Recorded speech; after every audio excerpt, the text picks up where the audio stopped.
Yo what is the difference between any variables दुईटा भेरिएबल्सहरुको बीचमा Edison सबट्र्याक्सन र तिनी बीचमा प्रोडक्ट र डिभिजन गर्दा विद्यार्थी एकदमै धेरै झुक्किने गर्छन्।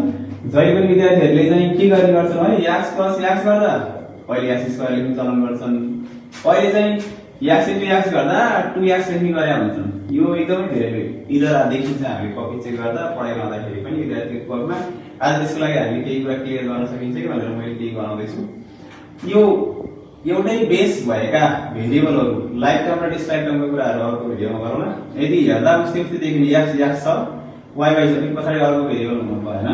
x x छ भने जहिले पनि जोड्दा या घटाउँदा त्यसको के जोड्ने भन्दा त्यसको कोएफिसिएन्टलाई एडिसन अथवा सबट्र्याक्सन गर्नुपर्छ र मल्टिप्लाई या डिवाइड पनि गर्नु छ भने त्यसको पावरमा एडिसन या सबट्र्याक्सन गर्नुपर्छ। यति कुरा नजान्नाले विद्यार्थीले धेरै गाह्रो हुन्छ। फर एक्जाम्पल यसको लागि x x गर्दा कति हुनु पर्यो 2x, यो 2x भने यसको कोएफिसिएन्ट कति हो 2, यसको कोएफिसिएन्ट 1 गर्दा कति हुनु पर्यो 2 + 1 3x हुनु पर्यो भने जस्तै यहाँ यसको पावर कति के पनि छैन, यहाँ के आउनु पर्छ 1 गर्दा के हुनु पर्यो x को पावर 2 हुनु पर्यो।